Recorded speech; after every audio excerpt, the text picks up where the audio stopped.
எங்கள் முதல்வரையும் மக்கள் மதிக்கிறாங்க, அப்பான்னு சொல்லி கூப்பிடுறாங்க. யார் கூப்பிட்டது அப்படி? ஏன்னா இந்த கேள்வி நான் உங்களுக்கு கேட்கும்போது அப்பான்னு யாருங்க கூப்பிட்டது? அவருக்கு அவரே பேரை வச்சுக்கிட்டாரு. அக்கறை உள்ளவருங்க, மக்கள் மீது அக்கறை உள்ளவர், அதனால அவருக்கே பேர் வச்சு அவரே பேர் வைக்கல. மக்கள் நிறைய பேர் கூப்பிட ஆரம்பிச்சிட்டாங்க அப்பா அப்பா அப்பான்னு.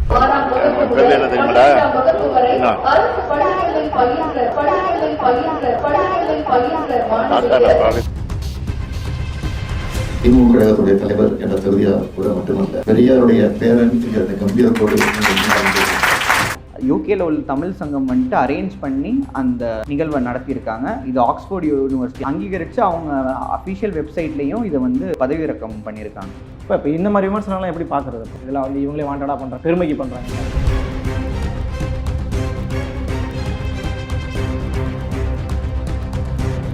கிட்டத்தட்ட 505 வாக்குறுதிகள் தான் தேர்தலில் கொடுத்தாங்க. ஆனால் 394 சம்திங் தான் 394 நிறைவேற்றிருக்காங்க. இன்னும் 40 இருக்கிறதா சொல்லி 40 வந்து பரிசீலனையில் இருக்கு. அதையும் குறைஞ்சது கூடிய சீக்கிரம் நிறைவேற்றணும். கொஞ்ச நாளுக்கு முன்னாடி முதல்வரே சொன்னாலும் 90% வாக்குறுதிகள் நிறைவேற்றினோம். ஏன் இப்படி இந்த பர்சன்டேஜில் முரண்பாடு வருது? அங்கே பனையூரில் வந்து 5 to 6 மட்டும்தான் ஓப்பன் பண்ணுறாங்க. இதெல்லாம் ஒரு கட்சியாக நடத்துகிறாங்க. சிரிப்பாக இல்லை? ஒரு கட்சி ஒரு ப்ரோட்டோக்கால் வச்சிருப்பீங்க. ஐவாலயம் ஆரம்பத்துலேருந்து அப்படி தான் ஓப்பனில் இருக்குது. அவங்க கட்சிக்கு அந்த மாதிரி இருக்கு. இது ஒரு குற்றச்சாட்டு. ஆப்வியஸாக குற்றச்சாட்டு தாங்க. மக்களுக்காக செயல்படக்கூடியவர்னு சொல்கிறீங்க, அடுத்த முதல்வர்னு சொல்கிறீங்க. அப்போ மக்களோட நீங்களை போய் அப்ரோச் பண்ணுறதுக்கு நீங்கள் வந்து ஓப்பனாக இருக்கணும்ல. 5 to 6 வந்து கன்சல்டேஷன் டைமா?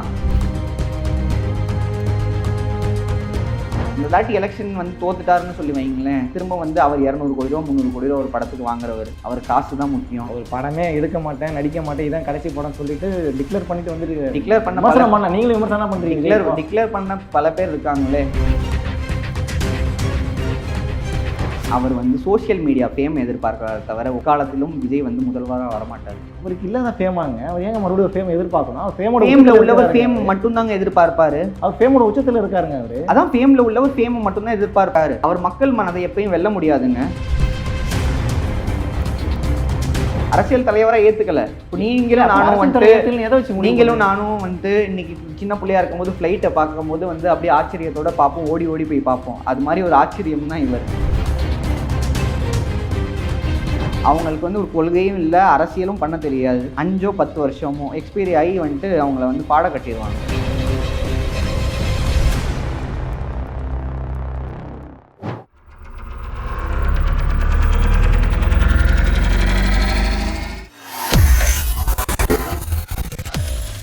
வேலை வேண்டுமா? ப்ளூ ஓஷன் இருக்கிறது. 10th 12th டிப்ளமோ டிகிரி படித்தவர்களுக்கு உணவு, தங்குமிடம், இஎஸ்ஐ, பிஎஃப், இன்சூரன்ஸ் உள்ளிட்ட சலுகைகளுடன் அனுபவத்திற்கேற்ற நல்ல சம்பளம் 15,000 முதல் 30,000 வரை. பெண்களுக்கு முன்னுரிமை. 2,000க்கும் மேற்பட்ட வேலை வாய்ப்புகள் உள்ளன. இப்போதே தொடர்பு கொள்ளுங்கள். Blue ocean.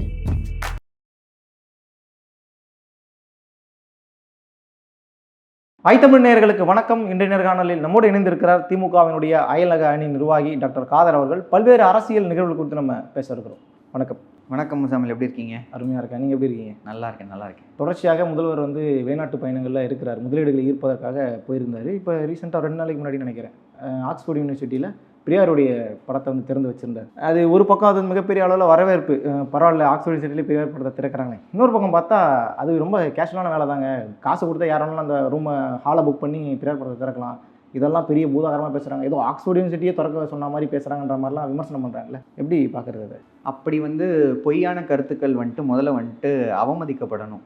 ஆக்ஸ்போர்ட் யூனிவர்சிட்டி கூப்பிடாம வந்து இந்த செயலை செய்ய முடியாது. அப்படி செஞ்சுருந்தா கூட வந்துட்டு ஆக்ஸ்போர்ட் யூனிவர்சிட்டியோட அஃபிஷியல் வெப்சைட்டில் வந்துட்டு இந்த பதிவை வந்து அவங்க வந்துட்டு அப்லோட் செஞ்சுருக்க மாட்டாங்க. முதல்வரை கூப்பிட்டு தோட்டாதரணின்னு சொல்லிட்டு நம்ம ஆர்ட் டைரக்டர் செஞ்ச பெரியாரோட சிலையை வந்துட்டு அங்கே திறந்து வச்சிருக்காரு முதல்வர். அது அஃபிஷியலாக ஆக்ஸ்போர்ட் யூனிவர்சிட்டி ஆர்கனைஸ் பண்ணி அவங்க வெப்சைட்லேயே அதை ரிலீஸ் பண்ணியிருக்காங்க. அதாவது நாங்கள் தான் வந்துட்டு இந்த ஆர்கனைஸ் பண்ணோம். அது முற்றிலும் தவறான கருத்து. இல்லை, 40க்கும் மேற்பட்ட ஹால் இருக்குது. அதில் வந்து நிறைய ஹால்ஸ் பண்ணுறாங்க. சில பேர் பெருமைக்காக வந்து பண்ணுறாங்க. பட் நம்ம தமிழக முதல்வர் போனது வந்து ஆக்ஸ்போர்ட் யூனிவர்சிட்டி அஃபிஷியலாக அரேஞ்ச் பண்ணது. அங்கே உள்ள தமிழ் சங்கம் யூகேல உள்ள தமிழ் சங்கம் வந்துட்டு அரேஞ்ச் பண்ணி அந்த நிகழ்வை நடத்தியிருக்காங்க. இது ஆக்ஸ்ஃபோர்ட் யூனிவர்சிட்டி அங்கீகரித்து அவங்க அஃபிஷியல் வெப்சைட்லேயும் இதை வந்து பதிவிறக்கம் பண்ணியிருக்காங்க. இப்போ இந்த மாதிரி விமர்சனம்லாம் எப்படி பார்க்குறது? இதெல்லாம் வந்து இவங்களே வாண்டடாக பண்ணுறாங்க, பெருமைக்கு பண்ணுறாங்கன்ற மாதிரி. இது எலெக்ஷன் நேரம் ஆப்வியஸாக வந்து எதிர்க்கட்சிகளும் தாவேக்காவை சேர்ந்த சில அதாவது சொல்கிறாங்களே வாரியர்ஸ், வர்ச்சுவல் வாரியர்ஸ், அதாவது மற்ற கட்சிகளை சார்ந்தவர்களும் வந்துட்டு எங்கள் கட்சியை டேமேஜ் பண்ணணும் அப்படின்னு சொல்கிறதுக்காக, இல்லை முதல்வரை டேமேஜ் பண்ணணும்னு சொல்கிறதுக்காக பண்ணுற செயல் தான் இது. இது பெருசாக வந்து இம்பேக்ட் கொடுக்க போகிறதில்ல நமக்கு. தொடர்ச்சியாக முதல்வர் அவருடைய சுற்றுப்பயணங்கள் வந்து விமர்சனம் செய்யப்படுது. ஏன்னா யாருமே வந்து முதலீடு இருக்கிறன்றீங்க, ஆனால் ஒன்றும் இங்கே எதுவும் வேலை நடந்த மாதிரி இல்லைன்ற மாதிரிலாம் பேசுகிறாங்க. அந்த விமர்சனத்தெல்லாம் எப்படி பார்க்குறது? கடந்த திமுக ஆட்சியை விட்டு அதுக்கு முந்தின 10 ஆண்டு ஆட்சிகள் எடுத்துக்கோங்க. அதிமுக ஆட்சி எத்தனை முதலீட்டாளர்கள் வந்தாங்க, எத்தனை நியூ கம்பெனிஸ் வந்து தமிழ்நாட்டுக்கு வந்துச்சு. திமுக ஆட்சி வந்ததுக்கப்புறம் முதல்வர் நிறையா வெளிநாட்டு பயணம் பண்ணியிருக்காரு, நிறையா முதலீட்டை ஈர்த்திருக்காரு. இன்னைக்கு BMW ஃபங்க்ஷன் ஆகிட்டு இருக்கு, ஆப்பிள் தமிழ்நாட்டில் ஃபங்க்ஷன் ஆகிட்டு இருக்கு. இதை தவிர்த்து நிறையா திரும்ப ஃபோர்டு கம்பெனி வந்துட்டு இந்தியாவில் வந்து விட்டு விலகியாச்சு. அதை திரும்ப கூப்பிட்டு வந்துட்டு இன்றைக்கி வந்து ஸ்ரீவில்லிபுத்தூரில் அதற்கு உண்டான திரும்ப செயல்பாட்டுக்கு உண்டான ஒரு திட்டத்தை வந்து திமுக அரசு தான் வழிவகை செஞ்சுருக்கு. இதை தவிர்த்து நிறைய முதலீட்டாளர்கள் வந்து தமிழ்நாட்டு பக்கம் நோக்கி வந்துட்டு படையெடுத்துட்டு இருக்காங்க. அதற்கு முக்கிய காரணம் எங்கள் தலைவர் மு.க. ஸ்டாலின் அவர்கள் தான், எங்கள் முதல்வர் அவர்கள் தான். அவர் மாதிரி ஒரு சிஎம், அவர் மாதிரி ஒரு கோஆப்ரேட்டிவான கவர்மெண்ட் இருக்கனால தான் முதலீட்டாளர்கள் வந்து இந்தியாவில் எத்தனையோ ஸ்டேட் இருக்குது. ஏன் குறிப்பாக தமிழ்நாட்டுக்கு வரணும்னா ஒரு நல்ல கவர்மெண்ட், இங்கே நல்ல ஒரு ஆர்கனைசேஷன், நல்ல ஒரு மேனேஜ்மெண்ட் இருக்கனால தான் தமிழ்நாட்டை நோக்கி நிறைய கம்பெனிஸ் வந்து படையெடுத்துட்டு இருக்காங்க. ஸோ வளர்ச்சிக்காக தான் முதல்வர் உறுதி பண்ணிட்டு இருக்காங்க. கண்டிப்பாக வளர்ச்சியை நோக்கி தானே தமிழ்நாட்டு பயணம் பண்ணி கொண்டு இருக்கிறது. விமர்சனம் பண்ணுறதெல்லாம் எப்படி எடுத்துக்கிறது? விமர்சனம் அரசியலில் இருந்தால் 1000 விமர்சனங்கள் வரதான் செய்யும். எதிர்கட்சியினரும் திமுகவை சாராதவர்களும் திமுகவை வெறுப்பவர்களும் ஆப்வியஸாக வந்துட்டு முதல்வரையும் கட்சியையும் ஆட்சியையும் குறை சொல்லிட்டு தான் இருப்பாங்க. இதெல்லாம் பார்த்துட்டு இருந்தால் வந்துட்டு நம்ம மக்களுக்கான பிரதிநிதிகள், முதல்வர் மக்களுக்கான பிரதிநிதி, மக்களை பற்றி மட்டும்தான் யோசிச்சுட்டு இருக்காரு. மற்றவங்க பேசட்டும், நாங்கள் மக்களுக்கு நல்லது பண்ணிட்டு தான் இருக்கோம். கிட்டத்தட்ட 505 வாக்குறுதிகள்லாம் தேர்தலில் கொடுத்தாங்க. ஆனால் 394 சம்திங் தான் 394 நிறைவேற்றிருக்காங்க.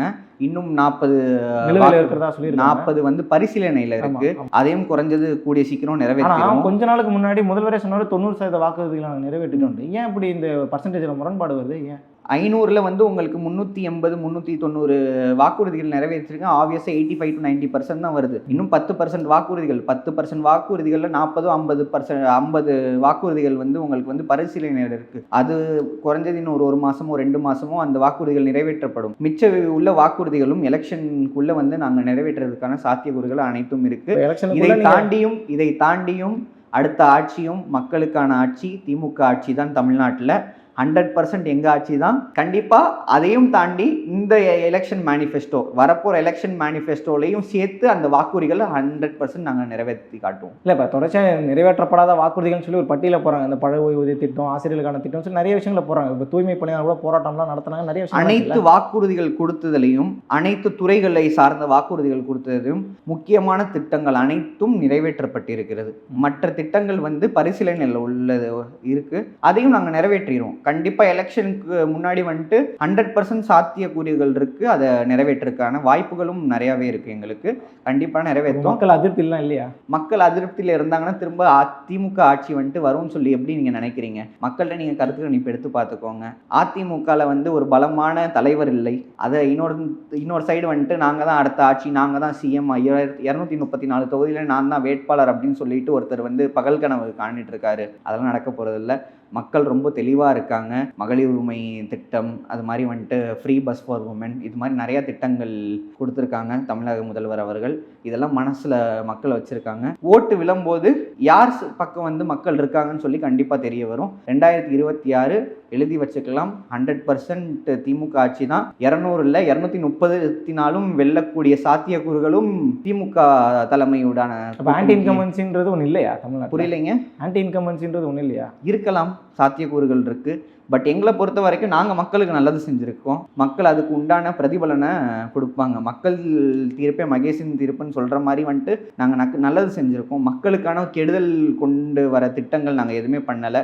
ஒரு எக்ஸாம்பிள் எடுத்துக்கிட்டிங்கன்னா, போன ஆட்சி கொண்டு வந்த அம்மா உணவகம், இது மாதிரி பல திட்டங்களை வந்து இங்கே மாண்புமிகு முதல்வர் அவர்கள் இன்னும் செயல்படுத்தி கொண்டு இருக்காரு. நாங்கள் எந்த திட்டத்தையும் ரத்து பண்ணல. அவங்க கொண்டு வந்த அதிமுக ஆட்சி திட்டங்களையும் செயல்படுத்திட்டு ஆமாம், அதனால மக்களுக்கு வந்து இங்கே மேலே நம்பிக்கை இருக்குது. தலைவர் சொல்ல மாதிரி வெல்வோம் 200 வெல்வோம் 200 இல்லை, நாங்கள் எங்கள் தலைவர் காலடியில் 234ஐயும் நாங்கள் சமர்ப்பணம் செஞ்சு நாங்கள் ஜெயிக்க வைக்கிறது ரொம்ப அதீதமான நம்பிக்கை தெரியலையா? மக்களுக்கு எங்கள் மேலே நம்பிக்கை இருக்குது. எங்களை சார்ந்த சட்டமன்ற உறுப்பினர்கள் மேலே வந்து மக்களுக்கு நம்பிக்கை இருக்குது. நாங்கள் மக்களுக்கு கெடுதல் பண்ணல. இதனால 200 என்ன 234 என்று எங்கள் தலைவர் காலடியில் போய் அந்த வெற்றியை நாங்கள் வந்து கண்டிப்பாக கொடுப்போம். சரி, இப்போ 234 நாங்களும் வெல்வோம்னு சொல்லி தொடர்ச்சியாக ஒரு தலைவர் ஒருத்தர் வந்து தாவேகாவுடைய தலைவர் விஜய் அவர்கள் பேசிகிட்டு இருக்காருல்ல, அது எப்படி பார்க்குறீங்க?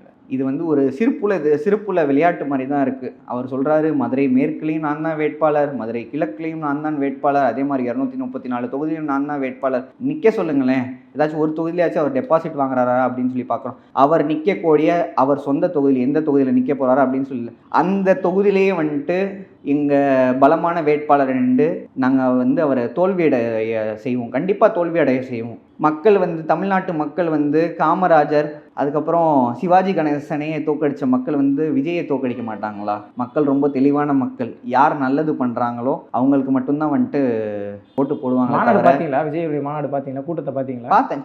கூட்டம் வரதாங்க செய்வாங்க. விஜய் வந்துட்டு அவரை பார்க்குறதே அத்திப்பூ பார்க்குற மாதிரி. நார்மல் காமனான மக்கள் போது விஜய் வந்திருக்காரையா போய் பார்க்க போன கூட்டம் தவிர வந்து கட்சியை சார்ந்த கூட்டங்கள் இல்லை. விஜயே சொல்லியிருக்காரே, குழந்தைங்கள்லாம் கூப்பிட்டு வராதிங்கன்னு. குறைஞ்சது 2 லட்சம் ஸ்கூல் படிக்கிற மாணவர்களை கூப்பிட்டு போயிருக்காங்க அந்த கட்சி மாநாட்டிற்கு. ஸ்கூல் படிக்கிறதும் காலேஜ் படிக்கிற பிள்ளைங்க, ஓட்டு இல்லாத பிள்ளைங்கலாம் வந்து மாநாட்டுக்கு கூப்பிட்டு போயிருக்காங்க. கூட்டம் சேரதானங்க செய்யும். ஒரு தலைமுறையும் அவர் 2 எடுத்துட்டார்ல, அப்படி பார்த்தா. அப்படியா? அதான் சொல்றேனே, அத்திப்பூ பூத்த மாதிரி. ஏங்க, திமுகவின் என்ன சொல்றது, தலைமை கழக நிலையம் அறிவாலயம் 24 மணி நேரமும் ஓப்பனா இருக்கு மக்களுக்காக. அங்க பனையூர்ல வந்து 5 to 6 மட்டும் தான் ஓப்பன் பண்றாங்க. இதெல்லாம் ஒரு கட்சியா நடத்துறாங்க. சிரிப்பா இல்ல? ஒரு கட்சி ஒரு புரோட்டோகால் வச்சிருப்பீங்க. அறிவாலயம் ஆரம்பத்துல இருந்து அப்படிதான் ஓப்பன்ல இருக்கு. அவங்க கட்சிக்கு அந்த மாதிரி இருக்கு. இது ஒரு குற்றச்சாட்டா? இது ஆபியஸா குற்றச்சாட்டு தாங்க. மக்களுக்காக செயல்படக்கூடியவர்னு சொல்றீங்க, அடுத்த முதல்வர்னு சொல்றீங்க. அப்போ மக்களோட நீங்களை போய் அப்ரோச் பண்றதுக்கு நீங்க வந்து ஓப்பனா இருக்கணும்ல. 5 to 6 வந்து கன்சல்டேஷன் டைமா? என்னமோ டாக்டர் வந்து ஒவ்வொரு ஹாஸ்பிட்டலையும் போய் கன்சல்ட் பண்ற மாதிரி 5 to 6 தான் பார்க்க முடியும். எங்க தலைமை கழக நிர்வாகிகளே, மாவட்ட செயலாளர்களோ இல்ல மாவட்ட நிர்வாகிகளே வந்து பார்க்க முடியலைங்க. ஒரு கட்சியோட தலைவர்னா வந்துட்டு யாரை வேணாலும் பார்க்கலாம். இன்னைக்கு போங்க, நீங்க அறிவாலயத்துக்கு தலைவரை பார்க்கணும்னு நார்மலான திமுக தொண்டன் கூட போய் பார்க்க முடியும். எங்கள் முதல்வரையோ எங்கள் துணை முதல்வரையோ போய் பார்க்கலாம். விஜயை போய் பார்த்துட முடியுமா? இன்னைக்கு நீங்களும் நானும் போய் பார்த்துட முடியுமா? இல்லை காமனான மக்கள் போய் பார்த்துட முடியுமா? அந்த கட்சியின் மாவட்ட செயலாளரே அந்த கட்சியின் பொது செயலாளரை தான் போய் பார்க்கக்கூடிய நிலைமை எப்படி இருக்குது? தலைவரை நீங்கள் அப்ரோச் பண்ணாதானே, மாவட்ட செயலாளர் வந்து தலைவரை அப்ரோச் பண்ணாதானே வந்து அடுத்த கட்டமாக வந்துட்டு மக்களை வந்து விஜய் சந்திக்க ஒரு சாத்தியக்கூறு இருக்கும். மாவட்ட செயலாளரை சந்திக்காத நீங்கள் மக்களை நீங்கள் எப்படி சந்திக்க போகிறீங்க? மக்களுக்கும் அவருக்கும் தொடர்பு இல்லாமலே இருக்காங்க. தொடர்பு இல்லாமல் இல்லை, அவர் வேற்று கிரகத்தில் வந்து வசிச்சுட்டு இருக்காரு. அவருக்கு வந்துட்டு மக்களை பார்க்கணும்னா வெளியில வராரு. வெளியில வந்து அரசியல் பண்ணுங்க. முதல்வர் அவ்வளோ ஹை புரோட்டோகாலில் உள்ள ஒரு முதல்வர் வெளியில வந்து ஒரு சிலைக்கு மாலை அணிவிக்கிறாரு, ஃபங்க்ஷன்ஸ்ல கலந்துக்கிறாரு. மக்கள் நம்பிக்கை இருக்கனால, மக்கள் பாதுகாப்பு இருக்கனால. இதே விஜய் வந்திருந்தா வந்து மக்களுக்கு பாதுகாப்பு இருக்குமா? விஜய்னால வந்து மக்களுக்கே பாதுகாப்பு இல்லையே. என்ன பாதுகாப்பு இல்லை. எடுத்து ஒரு எக்ஸாம்பிள், போன மாநாட்டில் வந்துட்டு திருச்சியை சேர்ந்த ஒரு முக்கிய தாவேகாவின் நிர்வாகி வந்துட்டு, அதாவது மாவட்ட செயலராக அந்த காலத்தில் கன்சிடர் பட்ட ஒரு நிர்வாகி வந்து இறந்துடுறாரு ஆக்சிடென்ட்ல. அந்த நிர்வாகியோட வீட்டுக்கு இது வரைக்கும் வந்து விஜய் வந்து போகாம இருக்காரு. 3 பேர் இறக்குறாங்க. அவங்க வீட்டுக்கு போல பொது செயலாளர் அனுப்பிச்சு விடுறாரு. அப்போ வந்துட்டு உங்க கட்சிக்காரனே நீங்க வந்துட்டு போயிட்டு துக்கம் அனுசரிக்க முடியல. அப்படி நீங்க கேட்டீங்கன்னா, இப்ப உங்க கட்சிக்காரங்க இருக்கிறவங்க வீட்டுல முதல்வர் போறாரா, துணை முதல்வர் போறாரான்னு கேள்வி வரும்ல. ஏன் போல? எக்ஸாம்பிள் நிறைய எக்ஸாம்பிள் இருக்கே, போயிட்டு தானே இருக்காங்க. எங்க அமைச்சர்களும் போறாங்க, எங்க முதல்வரும் போறாங்க, துணை அவர் போல பொதுச் செயலாளர் அனுப்பி வைக்கிறாங்க. ஏதோ ஒரு வகையில உங்க கட்சியோட மாவட்ட செயலாளருங்க அவரு. உங்க கட்சியோட மாவட்ட செயலாளர். எந்த திமுகவில் அது மாதிரி நடந்தா வந்து எங்க தலைவரும் துணை முதல்வர் போகாம இருக்காங்களா? ஒரு பகுதி செயலாளர் இருந்தா கூட எங்க முதல்வரோ துணை முதல்வரோ போய் பார்த்துட்டு வராங்க. அப்போ போக முடியாட்டியும் வந்து எப்போ அந்த சாத்தியக்கூறுகள் இருக்கோ அந்த மாவட்டத்துக்கு போகும்போது ஒவ்வொருத்தவங்களும் போய் வந்துட்டு பார்த்துட்டு வராங்க. 3 பேர் இறக்குறாங்க, 3 பேரும் மாவட்ட பொறுப்பில் இருக்கவங்க, 3 பேரும் இறக்கும் போது வந்து ஏன் விஜய் போய் அவங்கள பார்க்கல? இதே வந்துட்டு இவர் விஷயத்துல போயிட்டு இந்த ஆணவ கொலை பண்ணாங்களே, அந்த விஷயத்துல போய் பார்த்து அரசியல் பண்றாரு. முதல்ல உங்க கட்சிக்காரனை பார்த்துக்கோப்பா, உங்க கட்சிக்காரன் தானே உனக்காக உழைக்க போறான், அவங்கள பார்த்து முதல்ல நல்லா வச்சுக்கோ. அந்த பக்கம் இல்லைங்கிறீங்க? பக்குவமே இல்லை, அரசியல் பக்குவமே சும்மா இல்லை. இந்த தாட்டி எலெக்ஷன் வந்து தோத்துட்டாருன்னு சொல்லி வைங்களேன், திரும்ப வந்து அவர் 200 கோடி ரூபா 300 கோடி ரூபா ஒரு படத்துக்கு வாங்குறவர். அவர் காசு தான் முக்கியம். ஒரு படமே எடுக்க மாட்டேன், நடிக்க மாட்டேன், இதான் கடைசி படம் சொல்லிட்டு டிக்ளேர் பண்ணிட்டு வந்துட்டு டிக்ளேர் பண்ண நீங்களும் விமர்சனம் பண்றீங்க. டிக்ளேர் பண்ண பல பேர் இருக்காங்களே, எழுதி வச்சுக்கோங்க. நான் 100% சாத்தியக்கூறுகள் இருக்கு, திரும்ப வந்து அவர் நடிக்கிறதுக்கான வாய்ப்புகள் நிறைய இருக்கு. மாநாட்டில் தொடர்ச்சியா வந்து ஸ்டாலின் அங்கிள்னு ஒரு வார்த்தையை பயன்படுத்தினார். உங்களுக்கு அதாவது திமுக தரப்பு ரொம்ப கடுமையாக அதை வந்து அவர் ஒரு பக்குவப்பட்ட அரசியல்வாதியா இருந்தால் அது மாதிரி வார்த்தைகளை பயன்படுத்தி ஒரு நாட்டின், ஒரு தமிழகத்தின், ஒரு மாநிலத்தின் முதல்வரை வந்துட்டு நீங்க அங்கிளோ மாமாவோ மச்சானோ சொல்லி கூப்பிட முடியுமா? அப்பா நான் அவர் பேசுறாருல, முதல்வர் சொல்றாருல, அது அப்பா அம்மா நான் வரவேற்கத்தக்கது. அப்பா அம்மா வந்து வரவேற்கத்தக்க வேண்டிய விஷயங்கள். அதுக்குன்னு அங்கிள் மாமா மச்சான்னு சொல்லி கூப்பிடுவாங்களா? இறந்து போன முதல்வர் அம்மா அவங்க தான் இருக்காங்க, மக்கள் மதிச்சாங்க, அதனால அம்மான்னு சொல்லி கூப்பிட்டாங்க. எங்க முதல்வரையும் மக்கள் மதிக்கிறாங்க, அப்பான்னு சொல்லி கூப்பிடுறாங்க. யார் கூப்பிட்டது அப்படி? ஏன்னா இந்த கேள்வி நான் உங்களுக்கு கேட்கும்போது அப்பான்னு யாருங்க கூப்பிட்டது? அவருக்கு அவரே பேர் வச்சுக்கிட்டாரு. அக்கறை உள்ளவருங்க, மக்கள் மீது அக்கறை உள்ளவர், அதனால அவருக்கே பேர் வச்சு, அவரே பேர் வைக்கல. மக்கள் நிறைய பேர் கூப்பிட ஆரம்பிச்சிட்டாங்க அப்பா அப்பா அப்பான்னு சொல்லிட்டு. நிறைய நீங்க காணொலிகள் பார்த்துட்டீங்க, ரீல்ஸ்ல பாத்தீங்கன்னா ஆரம்பத்துல வந்து ஒரு 2 அவங்களாம் பெய்டு ஆர்டிஸ்ட்ன்றாங்களே. பெய்டு ஆர்டிஸ்ட்னு சொல்லி போய் ப்ரூவ் பண்ண முடியுமாங்க? பெய்டு ஆர்டிஸ்ட்னு சொல்லி ப்ரூவ் பண்ண முடியுமா? விஜய்க்கு யாரோ வசனம் எழுதி கொடுத்து தாங்க பேசியிருக்காரு. படத்தில் பேசுகிற வசனம் மாதிரி வந்துட்டு நான் இதை பண்ணுவேன், நான் அதை பண்ணுவேன், 234 தொகுதி நான் தான் வேட்பாளர் அப்படின்னு சொல்லி வசனம் பேசுகிற மாதிரி தானே. மக்களுக்கு உண்டான கருத்துக்கள் ஏதாச்சும் இருக்கா? பிஜேபியோட 100% வந்து சபார்டினேட் டீமுங்க அவர் கொள்கை எதிரியாவே பிஜேபி தான் முன்னெடுத்துறாரு. அவரை போய் பிஜேபி டீம் பண்றீங்க? அவர் உங்களை தான் பிஜேபின்னு இருக்காரு. அவர் நாங்கள் ஏங்க பிஜேபி டீமில் இருக்கோம்? நாங்கள் வந்து மதவாதி அரசியல் பண்ணுறதில்ல, மக்களுக்கான அரசியல் பண்ணிகிட்ருக்கோம். மக்களுக்கான எது நல்ல திட்டங்களோ அது பண்ணிகிட்ருக்கு. அவர் பிஜேபியை சார்ந்தவர்களே அவர் கட்சியில் வந்து சேர்ந்துருக்காங்க. இன்னைக்கு உள்ள மாநில பொறுப்பில் உள்ள அவர் கூடயே பயணிச்சுட்டு இருக்க நிறையா பேர் வந்து அவர் கட்சியை வந்துட்டு பிஜேபிட்ட அடமானம் வச்சு தான் பண்ணிட்டு இருக்காங்க. பிஜேபி என்ன சொல்லுதோ அதுதான் இன்னைக்கு விஜய் பேசிட்டு இருக்காரு. அருண் IFSன்னு சொல்லி ஒருத்தர் இருக்காரு, IRS. அவர் வந்துட்டு பிஜேபிக்கு இங்கே நடக்கிற, அவர் கட்சியில் நடக்கிற ஒவ்வொரு விஷயமும் வந்துட்டு பிஜேபிக்கு வந்து பகிர்ந்து கொண்டுருக்கார். அருண் IRS இருக்காருல்ல, அவரே வந்துட்டு பல முறைகேட்டில் சிக்கினவர் தானே. சிக்க போறாருன்னு சொல்லி தெரிஞ்சு தானே பதவியை ராஜினாமா செஞ்சுட்டு வந்து இன்னைக்கு வந்து தாவேக்கால இணைந்து. டாக்டர் காதருடைய ஓன் தாட்டா இல்லை ஏதாவது செய்திகள் வச்சு? செய்தியிலையும் இருக்குது, இது என்ன ஓன் தாட்ஸ்லாம் இல்லையே, மக்களுக்கு தெரியுமே. அரசியல் உன்னிப்பாக கவனிக்கிற மக்களுக்கு வந்து நல்லாவே தெரியும் அருண் IRS வந்துட்டு நிறைய முறைகேடில் ஈடுபட்டவர் அப்படின்னு சொல்லிட்டு. அதையும் தாண்டி இந்த முறைகேடில் சிக்காமல் இருக்க தான் ஒரு கட்சியை வந்து ஒரு பேரியராக யூஸ் பண்ணிக்கிறாரு. பேரியராக யூஸ் பண்ணிட்டு இருக்கு. தாவேக்கால நடக்கிற ஒவ்வொரு விஷயங்களையும் வந்துட்டு அவர் பிஜேபி தலைமையிடம் போயிட்டு கன்வே பண்ணிட்டு இருக்காரு. அங்கே சொல்றது வந்து இங்கே கன்வே பண்ணிட்டு இருக்காரு. ஒரு என்ன சொல்றது, ஒரு மீடியேட்டராக செயல்பட்டு கொண்டிருக்காரு அருண் IRS. அருண் IRS இயல்பாகவே பெரியார் அம்பேத்கருடைய பட்டுதல் உள்ள ஒரு நபர் தான் தொடர்ச்சியாக நம்ம கவனிச்சோம். நீங்கள் சொல்றது ரொம்ப வித்தியாசமா இருக்குது. விமர்சனம் வைக்கிறீங்களா? இல்லை விமர்சனம் வைக்கணும் இல்லை, வெளியில யார் வேணாலும் வந்துட்டு நான் இந்த கொள்கைவாதி அந்த கொள்கைவாதி அப்படின்னு சொல்லி காட்டிக்கலாம். உள்ளே நடக்கிறது என்னென்னு சொல்லி அவங்களுக்கு தானே தெரியும். உண்மையான கொள்கைவாதிகள் வந்துட்டு எப்பயும் வந்து நான் இந்த கொள்கைவாதி அந்த கொள்கைவாதி அவங்க செயல்லையே தெரியும். நான் இப்போ ஒரு பெரியாரிஸ்ட்னா என்னோட செயலில் தெரியும் நான் ஒரு பெரியாரிஸ்ட், நான் ஒரு கலைஞரிஸ்ட்னா நான் என் செயலில் தெரியும் நான் ஒரு கலைஞரிஸ்ட் அப்படின்னு சொல்லிட்டு. வெளியில் நான் சொல்லிக்கணும்னு சொல்லி அவசியம் இல்லையே. என்னோட நடை உடை பாவனையே சொல்லுமே நான் யார் என்று. அது மாதிரி இருக்காரா அருண் IRS அவர்கள்? அவர் ஒரு ஸ்லீப்பர் செல். கரெக்டாக தான் வந்துட்டு ஸ்லீப்பர் செல்ன்ற வார்த்தையை வந்து கொண்டு வந்தது, தமிழகத்துக்கு கொண்டு வந்ததே வந்து அந்த விஜய் அவர்கள் தானே. அந்த ஸ்லீப்பர் செல்களே பல பேர் அவர் கட்சியிலே இருக்காங்களே, அவருக்கே அது பேக் ஃபயர் ஆயிடுச்சு. இன்னைக்கு மாநாட்டில் வந்து திமுகவை கடுமையாக விமர்சனம் பண்ண, திமுக மட்டும்தான் இல்லை அதிகமாக விமர்சனம் பண்ண. உங்களுக்கு ஒரு மிகப்பெரிய ஒரு எதிரி வந்துட்டாங்கன்னு பார்க்குறீங்களா, இல்லை இது எப்படி பார்க்குறீங்க விஜயோடைய இந்த? எங்களுக்கு எதிரியே இல்லைங்க. நாங்கள் மக்களுக்கு நல்லது பண்ணுறோம், மக்கள் எங்களுக்கு நல்ல தீர்ப்பை தருவாங்க. நாங்கள் யாரையும் எதிரியாக பார்க்கறது இல்லை, யாரையும் எதிரியாக பார்க்கவே மாட்டோம். நாங்கள் எங்கள் கட்சி, எங்கள் கொள்கை, எங்கள் கோட்பாடு மக்களுக்கு நல்லது செய்யணும், இது மட்டும்தான். திமுகவை வந்து முன்னாடியே பல உங்கள் சேனலில் பேசியிருக்கேன். திமுகவை அழிக்க நினைத்தவர்கள் அழிந்தோ இல்லை இறந்தோ போயிருக்கிறார்கள் தவிர திமுகவை சார்ந்த தலைவர்களோ இல்லை திமுகவோ அழிந்ததாக சரித்திரம் கண்டிப்பாக கிடையாது. ஃபீனிக்ஸ் பறவை போல தான். இப்போ கடந்த 10 வருஷம் முன்னாடி ஆட்சி இல்லாமல் இருந்தோம், இன்னைக்கு ஆட்சியில் இருக்கோம். அடுத்த தாட்டியும் நாங்கள் தான் ஆட்சி, அதுக்கு அடுத்த தாட்டியும் நாங்கள் தான் ஆட்சிக்கு வருவோம். அவ்வளோ மக்களுக்கு நல்லது செஞ்சுருக்கோம். ஸ்ட்ராங்காக நாங்கள் சொல்லுவோமே, இன்னொரு 20 வருஷம் இல்லை 50 வருஷம் எடுத்தாலும் திமுக தான் ஆட்சி. ஒரு கட்டமைப்பு இல்லாமல் இருக்குது அதிமுக. இங்கே வந்து ஒரு தலைவர் வந்து நாங்கள் என்ன பேசுகிறேன்னே சொல்லி தெரியாமல் பேசிகிட்டு இருக்காரு, வர்ச்சுவல் வாரியர்ஸ் அப்படின்னு சொல்லிட்டு. வர்ச்சுவல் வாரியர்ஸே நிறைய பேர் இன்றைக்கி வந்துட்டு பல லீலைகள்லையும் பல அவமதிப்பான செயல்களையும் மாட்டி கொண்டுட்டு இருக்காரு. திமுக ஐடிவிங்களையும் அது மாதிரி பல குற்றச்சாட்டுகள் இருக்குல்ல, நீங்கள் அதெல்லாம் காரணம் காட்டுவீங்களா? நான் அதை காரணம் காட்டல. நீங்கள் வந்துட்டு ஒரு கொள்கையை திமுகவை எதிர்க்கிறீங்கன்னா முதல்ல வந்து நீங்கள் வந்துட்டு சரியாக இருக்கீங்களான்னு சொல்லி பார்த்துக்கோங்க. அதுக்கப்புறம் மற்றவங்கள வந்து இது சொல்லுங்கள். நான் குறைய யாரையும் சொல்லலையே. அனைத்து கட்சிகள்லேயும் நல்லதும் இருக்குது, கெட்டதும் இருக்குது. பட் எங்களோட கொள்கை வந்து மக்களுக்கு நல்லது பண்ணணும். இப்போ தமிழக வெற்றி கழகம் மட்டும் அந்த கொள்கையிலேருந்து மாறுபட்டாக பேசுகிறாங்க, மக்களுக்கு எதிராக செயல்படுவோம்னு சொல்கிறாங்க. சார், அவர் வந்து சோஷியல் மீடியா ஃபேம் எதிர்பார்க்கறத தவிர காலத்திலும் விஜய் வந்து முதல்வராக வரமாட்டார். அவருக்கு இல்லாத ஃபேமாங்க, அவர் ஏங்க மறுபடியும் ஃபேம் எதிர்பார்க்கணும்? அவர் ஃபேமோட ஃபேமில் உள்ளவர் ஃபேம் மட்டும்தாங்க எதிர்பார்ப்பாரு. அவர் ஃபேமோட உச்சத்தில் இருக்காருங்க. அவர் அதான் ஃபேமில் உள்ளவர் ஃபேம் மட்டும்தான் எதிர்பார்ப்பாரு. அவர் மக்கள் மனதை எப்பயும் வெல்ல முடியாதுங்க.